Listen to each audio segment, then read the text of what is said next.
Hey guys, so I have tried recording this video 2 other times. Third time's the charm, right?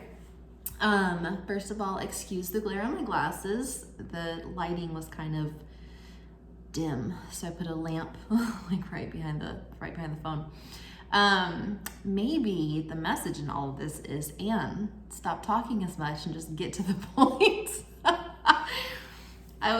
I started recording this video and then there was a glitch, and so I was like, you know what, I'm just gonna like pause that, start doing a little bit of work. I was gonna edit a podcast episode, and I was listening to some music while I was getting it all set up before starting to edit, and I started to get really emotional. I was like, you know, I think maybe I should do that video again, because I've been listening to a lot of Zach Williams lately, and if you don't know Zach Williams, check him out. Zach, Z-A-C-H. He's a Christian musician. I never thought I was going to listen to so much Christian music, but there's one song, To the Table. Well, there's a couple songs I really love. To the Table is one of them, and then Rescue Story is another one.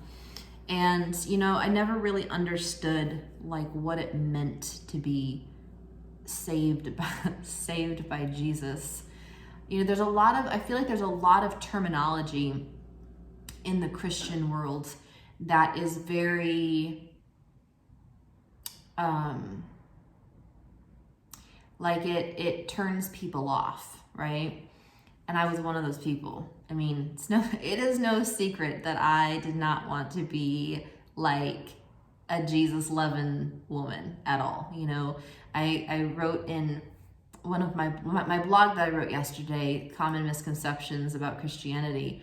I started out by saying, like, at no point in time did I have on my list of things I want to be when I grow up. At no point in time did I ever have Jesus blogger. Ever. Still don't know that I want to be a Jesus blogger, but I can't help but talk about it. And it's exciting, and it's a little bit infuriating, if I'm being honest, because I'm like, no, I had different plans for my life. Different plans in my life that did not involve talking about Jesus so much.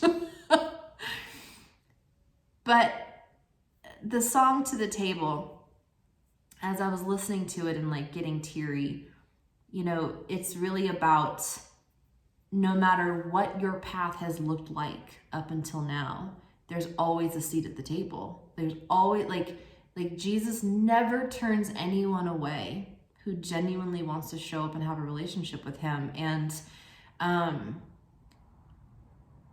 there were a lot of things I was going to talk about in this video, and I guess we'll just see what happens. But I went to church for the first time on Sunday. I had been watching this church for about 2 months, and I went for the first time on Sunday and had a very emotional experience.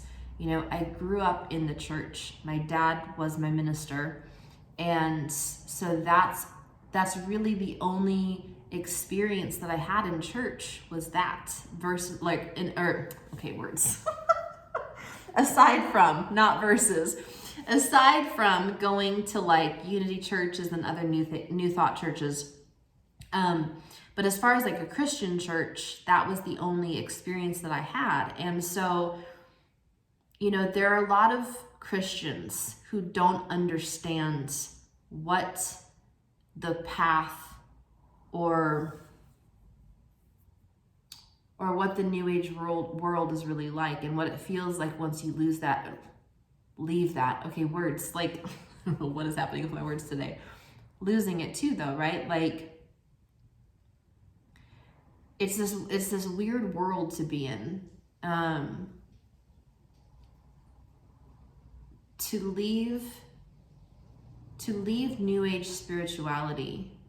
There are a lot of people still very much in New Age. I still have friends who are New Age, you know? And it's like, it's nearly impossible to explain to them why I'm so on fire for Jesus. Straight up, right? They're like, I don't get it. Christianity seems really like judgmental and exclusive and divisive, and I'm like, but it's not. It's like not at all. It's completely different than how it's portrayed in the world. So you've got that, right? And then on the other side, you've got people who have been Christians their whole life and they're like, what are you talking about? You know, either they're afraid because they're like, you played with demons. I'm like, yeah, but it like totally felt fun, you know? You know?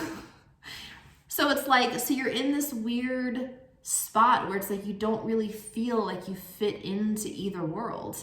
And so when I was listening to the song and I started to get really teary, it was because when I went to the church today to meet with the minister, you know, he was so like, I'm pretty sure he's been a Christian his whole life. I was explaining to him my journey that led me to sitting on this couch talking to him. And I told him about becoming an intuitive nomad and how I traveled around. I said, I don't know if it was God's voice or an intuitive hit or what. I just know that I ended up traveling for 3 years on the road, following my intuition, God, I don't know, Atlas and Pendulum. Like, again, I'm not really sure.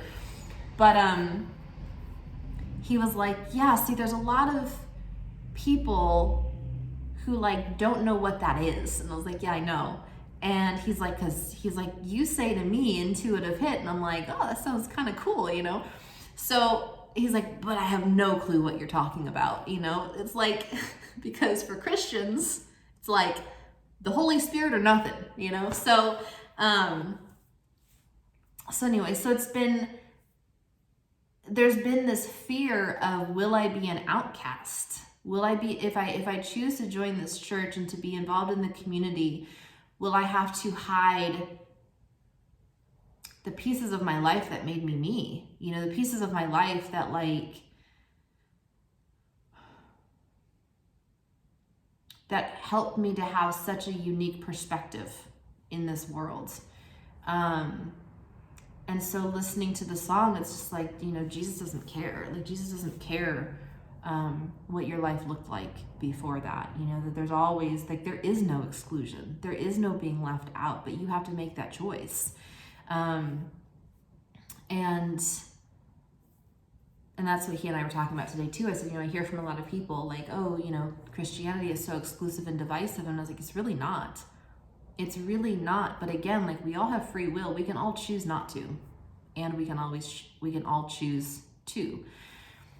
So the original intention of this video was really to kind of reflect on and talk about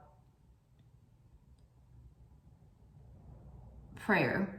First of all, prayer and like how I went from praying and having faith in a God that I ultimately didn't trust, which seems counterintuitive, right? Why would you pray to something you don't trust? But it's also about, how do you cultivate trust with something you can't see? And then the other piece of it was ultimately about, what would I tell the younger version of me? If there's one thing I've learned in the last few years, if I could change anything, you know, I don't live my life with regret. I don't regret, because everything has led me to where I am now, and everything has served me in some sort of lesson always. And so I see everything in my life as a growth opportunity. I see everything in my life as a teachable moment. But if I could go back, if I wish, or, you know, if someone could have told me something that could have changed the trajectory of my life, what would that be? And so, first and foremost, the prayer piece. I never learned how to pray. You know, we had I listened to prayers during church services. I knew the Lord's Prayer. We would sing a prayer before dinner. Other than that, prayer was not involved at all in my life. I kind of half-assed some prayers when I was asking for things, but I had no relationship with prayer. And then when I was when I was cultivating a relationship with God and very much in the New Age movement, New Age spirituality, I was praying to all kinds of things because I was like, I don't know. I don't know do I pray to God? Do I pray to Spirit? Do I pray to Source? Do I pray to the universe? Do I pray to my angels? Do I pray to my guides? Who do I pray to? And so I was trying out all these different things. I was also working with Ganesh for a little while. I was working with Lakshmi for a little. I was just like, again, trying all these things because nothing was working in my life. So when nothing was working, I was like, well, I must be praying to the wrong thing. I was, but I didn't know exactly what that meant. So I just kept trying all these things, right? And then I was working with a spiritual mentor back in end of 2017, beginning of 2018. And I wrote about this in Radical Rebirth, where I talked about, I asked her, how do I pray? And she said, I never tell someone how to pray, but I can give you some guidance. And so she started to guide me towards like, don't pray for the things, pray for kind of like the quality. So pray, for clarity, for strength, for wisdom, compassion, those types of things. That helped. But at the same time, like, I was like, but I still need to pray for the things because like, I don't have money, I don't have clients, food is running out. Like I need things. I need things. And so I kept praying for those things also. And it was just like, nothing was happening. Clients weren't coming in, money wasn't coming in, courses weren't selling, like nothing was happening. And I had heard from so many other people, right, that it was like, you just have to have faith. You have to have the faith that moves mountains. And, when it looks like it's not gonna work, like that's when the faith really kicks in and yada, yada, yada, right? So I did have faith. And I think it's really easy for someone on the outside to judge what they think someone is or isn't doing. And that's what was so frustrating for me. I was like, I'm doing what people are telling me to say or telling me to do, right? I'm doing what people are telling me to do. I am not some like lazy ass. So if someone says do these things to get this outcome, I will do those things. And I will do those things, there's still a bit of perfectionism in me. So I will do those things and I will ask all the questions and get all the understanding to make sure that I'm doing them exactly as I'm supposed to. That wasn't my problem. So, I was like, okay, I just have to have faith. And even when it looks like it's not going to happen, I just have to keep having faith. And so I would, the affirmations, I was like, man, I'm so good at affirmations. And it was like, oh, but you got to feel it and be okay, And so I was doing that. I was literally doing everything I was told to do. And so I was like, okay, negative bank balance, no problem, still have faith. Oh, no food, no problem, still have faith, And I would wake up the morning of, whatever financial deadline, and I was like, okay, the money hasn't come yet, still have faith. The next day after the deadline, no money, oh, okay, still have faith. And, I didn't understand why it was working for other people and not for me. And so it really created this belief within me that there must be something wrong with me, right? If it's working for other people and it's these like tried and true proven methods, then there must be something wrong with me. And it was like either that or God hates me, one of the two.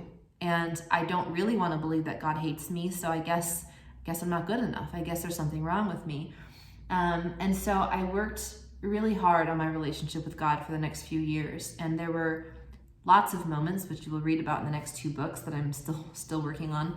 I had lots of moments where I yelled at God, and I didn't just cry, I like sobbed. I sobbed, and I was so angry. And, I had moments where I was like this close to throwing in the towel specifically on my nomadic journey and on my business. And I was just like, but you've guided me here for a reason. Like, I'm so far in, I'm so deep that like, I can't step away now. So, okay, let's see what you got. My nomadic journey never looked like I thought it was going to look at all. And And when I decided to root down in Phoenix, there was a part of me that felt like I had failed, because I felt like, yeah, I learned a lot and I have great stories, and like a 3-book series is going to come out of it and all these things. But, it just wasn't what I thought it was going to be. And that's not like a negative thing necessarily. It's just not what I thought it was going to be. And so I really struggled with prayer, because I was like, what's the point? God doesn't answer me anyway. Like I had moments where God did, but it felt so hit or miss that I was like, I would kind of rather just like not pray at all and let God just surprise me. And so in January, when I decided to, I obeyed. I obeyed God's orders to get rid of everything and commit to being a Christian. And, didn't want to, but was faithful, I obeyed. And prayer was another one of those hard things for me, because I was like, I'm pretty sure as a Christian, you gotta pray. I'm pretty sure that's like part of the lifestyle. And I was like, I don't know if I pray to God, do I pray to Jesus, And so that took me some time to like really fully understand. It took me some time to understand what the relationship is between God and Jesus,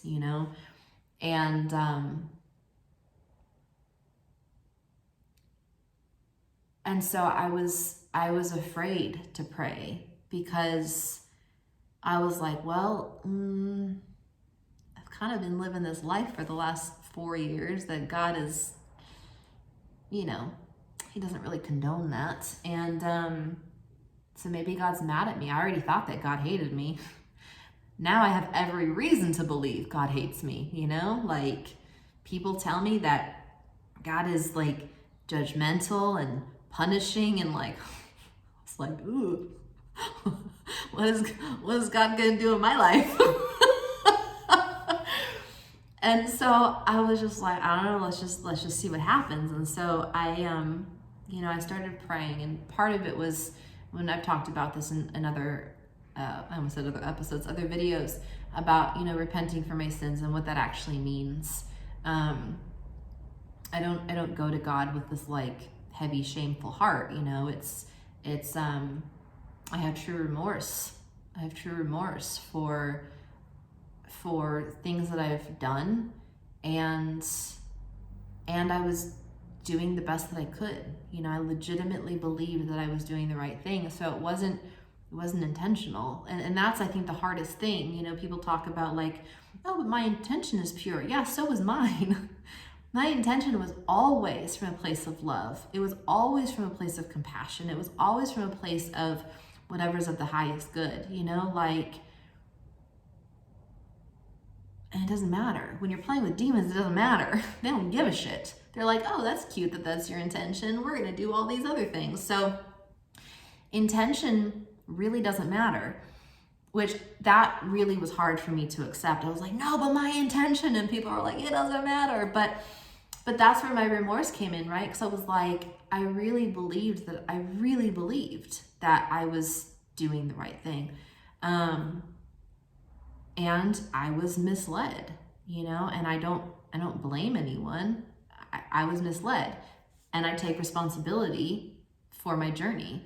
I'm always an advocate for taking radical responsibility for your own, for your life, for the choices that, we all have free will. So we all have to take responsibility of our choices. But anyway, so as I started to practice praying, I started with just asking Jesus, like, show yourself to me. Because if I can't trust in that, if I can't trust that you will show yourself, that you will make yourself known and seen in some capacity to me, then I don't trust you. And like, this has to be based off of trust for me. And so he did. Like, that's when I had the first experience with the spiritual warfare and the demons, and he came through, and he continues to come through in that way 100%. Every single time I call on him, every single time I recite the Lord's Prayer out loud, it changes things. So that was huge. But then I also started adding in other things, and I was just like, and so I started to ask for him to show himself to me in different ways. And, you know, it hasn't always been in the way that I have wanted it, but I've also started releasing that, and I continue to ask for, you know, his will, whatever his will is. If it's not his will, then I don't want it, which is a hard thing to come around to. But that's also where the Holy Spirit comes in and starts to heal your mind and your heart, so that ultimately you start to align with God's will, and then what, like, your desires actually are his desires, that's been an interesting experience for me. But what I have begun to really see is that he's faithful, and that when I ask him for certain things, like, he always responds in some capacity.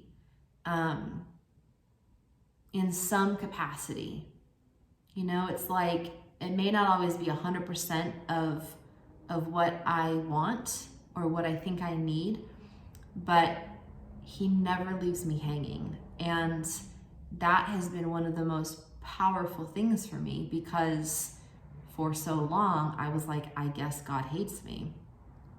And you know, part of that faith came from reading the Bible. Like, I think honestly, like, it's part of the reason the Bible has been so impactful for me, is because I didn't know what was in it. You know, I was like, we got God, we got Jesus, some shit happens to Jesus, and like everything else is just filler. And as I've been reading through, it says over and over and over again how faithful the Lord is, how consistent he is, how, you know, he doesn't change. And so I not only saw that in text over and over and over again, but I also saw it happening in the lives of the people in the Bible over and over and over again. Like, other people who screw things up, who aren't perfect, right? And it doesn't matter. It doesn't matter. And so I was like, I started to kind of like really make that connection of like, he is showing over and over and over again how he answers prayers. And it's different for everyone, you know, but he answers prayer. And the other thing that really started to make an impact for me was to see all of these prophecies that are fulfilled in the Bible. And it's just like, God is faithful. God is faithful. God is faithful. God is faithful. God is faithful. That's been powerful for me. That's been powerful. To me, it's like, it anchors me into something. Whereas before, I was trying to anchor into just like a feeling, but feelings aren't always accurate. And, you know, they can be. I think that sometimes feelings can be accurate, but they're not always accurate. A lot of times feelings will create stories that simply aren't true. And so, you know, so then when I was reflecting on, if I could tell my past self any one thing, you know, like, what would I tell her? What do I wish someone else would have told me, or how do I wish someone else would have guided me differently? Sirens. How do I wish someone else would have guided me differently in the last 4 years? And totally honest, like, I wish someone would have guided me to the Bible. Straight up. I wish someone would have guided me to the Bible.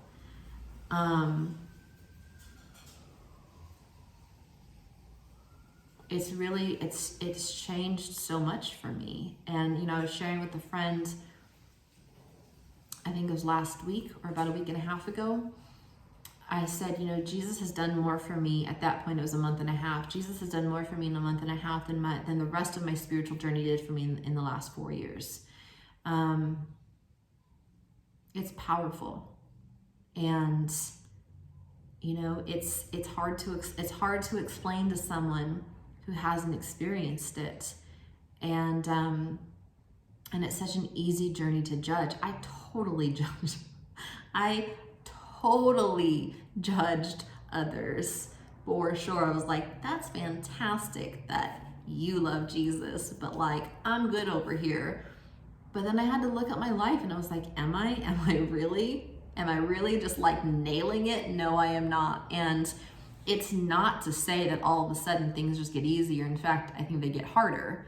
Things have gotten harder in my life. However, even though things have gotten harder, it's been this level of like love and safety and security that I've just never experienced. I mean, it's consistent. Like, not to say I never experienced fear, because I totally do. You know, I still have moments of fear and uncertainty and worry and like, ooh, but can I trust? Can I trust? You know, and I just have to keep reminding myself, like, and he's never let you down. Once you committed to him, that's Jesus. Once you committed to him, he has yet to let you down. He's just not going to. And I remember hearing that by someone who, she's a mentor of mine now, but she had been a psychic, a coach for years. I don't even remember how many years. And I think it was about like 30 years ago, I think she came to Christ, and then she ended up getting ordained in 2007. And I remember in one of our first conversations, because she leads like a little small group, and she said, you know, Jesus will not let go. He just won't. Like, now that you are under his protection, like, he's not going to let you go. And I didn't believe her, because I was like, do you know my life? Do you know my story? Like, that's cute, but like, that's not how God shows up for me. God shows up for other people in that way. And it just hasn't been my experience. You know, I continue to have amazing people and opportunities that continue to come through. And I cannot tell you how many times I reached out to, you know, a friend or my boyfriend. I'm like, he did it again. He did it again. He blessed me again. You know, and they're like, that's so great. And obviously, you know, but it like still surprises me, because that wasn't my experience of life for 4 years. I wasn't receiving blessing after blessing after blessing. You know, there's still a lot of holes to fill in my life. I feel like I you know, I'm just like sitting in this big ass hole waiting, you know, for it to slowly climb out of it. But I keep getting handed like another rope and another rope, or like, I don't know. I don't really know exactly what analogy I'm going for here, but you get the picture. So, you know, I know that there are people who are watching my journey. I know that there are people, some of you are watching my journey kind of like from a distance, and you're like, I'm being called to Jesus, but I'm not really sure why. And I know, like, I know. And then like you see me here and you're like, oh, I don't want to be that. I'm like, I know. You know, I've reached out to some of you just to, you know, to offer an ear or a shoulder or a whatever. You know, I'm always here. I'm always here to listen, you know, to where you're at, to answer questions that you have, to address any fears or concerns or anything like that. Like, I totally get it. So, you know, but I would say that if that is you and there's any part of you that's like, oh, shit, this is speaking to me, I would guide you to reach out to me. That's basically how I got started. I was watching someone else's testimonial, and I don't know, there was something about her personality that I really loved. I was like, we could be best friends. And we are. We're like really good friends now. We met on YouTube. But I reached out to her, you know, because I didn't really know who else to reach out to. To be quite honest, I was like, there's literally no one else in my life I can talk to about this. So I reached out to her, and she's also helped to be a connection for other people. You know, we kind of have this network of support. And so that's the other thing. If this is speaking to you in any capacity, you know, I have people that I have little groups and whatnot that, you know, there is a support system to tap into. So you wouldn't be going into it alone. And, you know, that's it. So if you have questions, if you're unsure, if you have fears, if you want to chat, I'm more than happy to do like a Zoom call. You know, if there's a group of us that want to get together and just chat, you know, if you have questions, like, you're not alone in your questions. I can guarantee that. You're not alone in your fears. Or if you just want to hop on a call one-on-one with me, you can do that too. Actually, if you go to my website, AnnLivingstonCoaching.com, on my front page, I've begun the rebranding of my website. So if you go to the front page, scroll to the bottom, there's a button where you can just sign up for a free connection call. And I'm more than happy to hop on the phone or hop on a Zoom and chat with you. So sign up.